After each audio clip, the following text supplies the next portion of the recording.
Hello दोस्तों, welcome to Ajay आर्टिका education.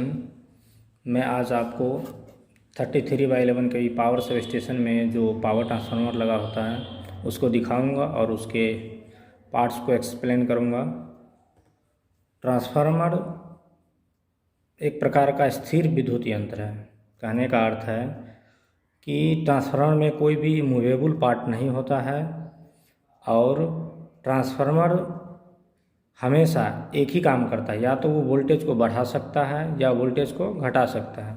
जो ट्रांसफार्मर वोल्टेज को स्टेप अप करता है, मतलब बढ़ाने का काम करता है, उसको कहते हैं स्टेप अप ट्रांसफार्मर। और जो वोल्टेज को कम करने का काम करता है उसको स्टेप डाउन ट्रांसफार्मर कहा जाता है। ट्रांसफार्मर साइज के आधार पर, टैप्स के आधार पर, बनावट के आधार पर अलग अलग हो सकता है, परंतु सभी ट्रांसफार्मर का कार्य एक ही होगा, या तो वो वोल्टेज को बढ़ाएगा या वोल्टेज को घटाएगा। इस प्रकार से अगर ट्रांसफार्मर का परिभाषा बोला जाए तो ट्रांसफार्मर एक प्रकार का वह स्थिर विद्युत यंत्र है जो विद्युत ऊर्जा को एक सर्किट से दूसरे सर्किट में बिना पावर एवं फ्रीक्वेंसी को बदले परिवर्तित करता है।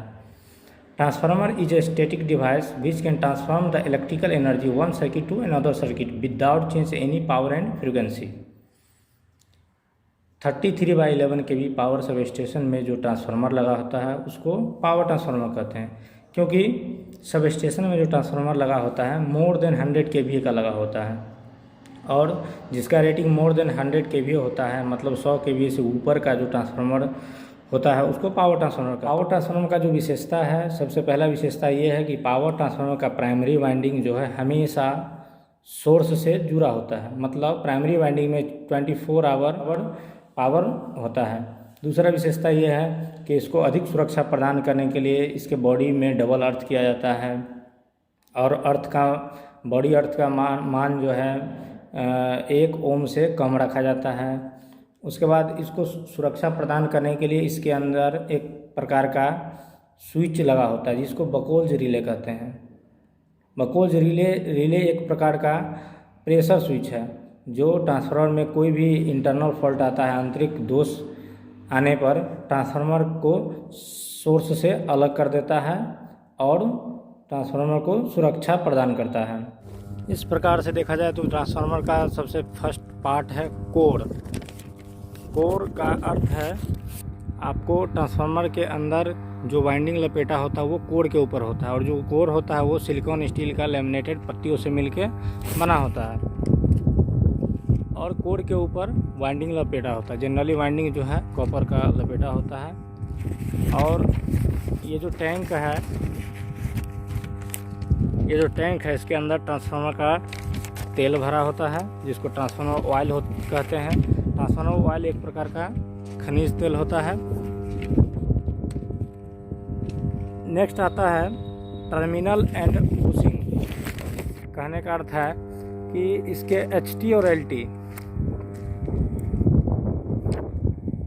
वो जो दिख रहा है आपको, इसको बुशिंग कहते हैं। इधर HT लाइन आया हुआ है, 33 kV आया हुआ है, और उधर 11 kV आउटगोइंग गया हुआ है। ये HT बुशिंग हो गया, और जो आउटपुट में इसका लगा है वो LT बुशिंग हो गया। नेक्स्ट पार्ट है कंजर्वेटर।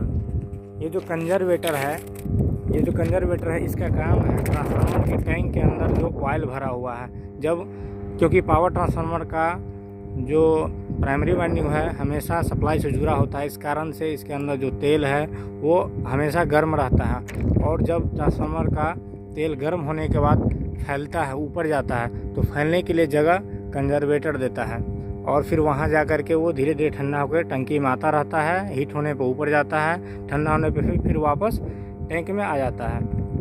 कभी कभी क्या हो जाता है, ओवर हीट होने के कारण जब कंजर्वेटर जगह नहीं दे पाता है तो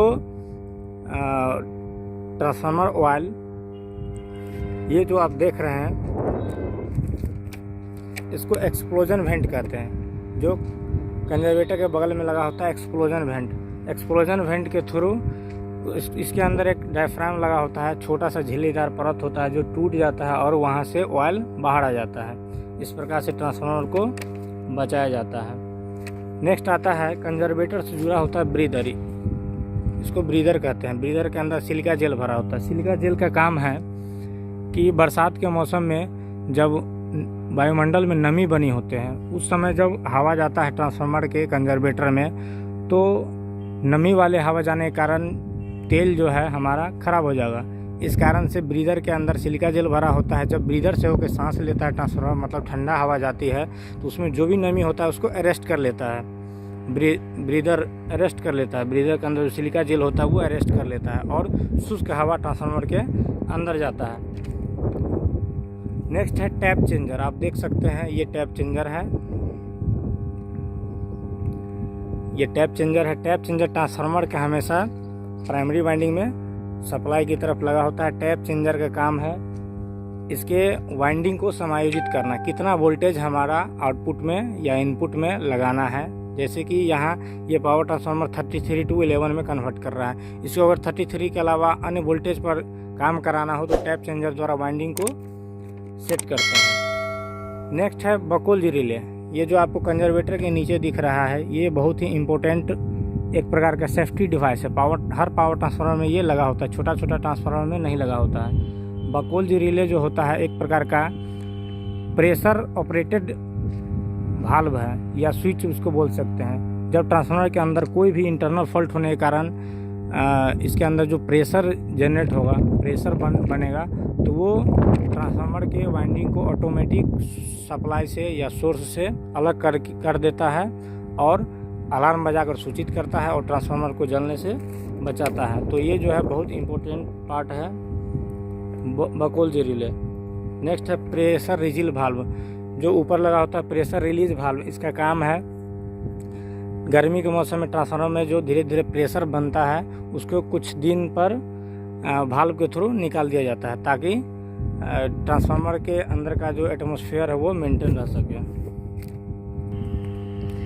इस प्रकार से आप देख सकते हैं कि पावर ट्रांसफार्मर को सेफ्टी प्रदान करने के लिए बहुत सारा चीज़ लगा होता है। इसके दोनों तरफ ये जो आपको दिख रहा है, इसको एलए बोलते हैं, लाइटिंग अरेस्टर, जो आकाशीय बिजली से सुरक्षा प्रदान करता है। एचटी साइड में भी है और एलटी साइड में भी है, दोनों तरफ लगा होता है।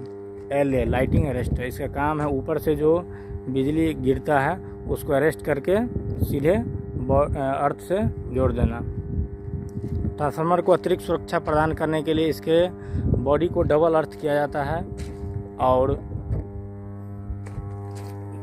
लोड को बैलेंस करने के लिए इसका जो न्यूट्रल होता है उसको भी ग्राउंड किया जाता है। ये न्यूट्रल पॉइंट है, उसको ग्राउंड किया गया है लोड को बैलेंस करने के लिए। आप देख सकते हैं ट्रांसफार्मर को सुरक्षा प्रदान करने के लिए डबल बॉडी अर्थ किया गया है और इसका रेजिस्टेंस का जो मान होता है <1, मतलब 1 ओम से भी कम रखा जाता है। तो आज के लिए इतना ही, मिलते हैं फिर नेक्स्ट वीडियो में। Thank you.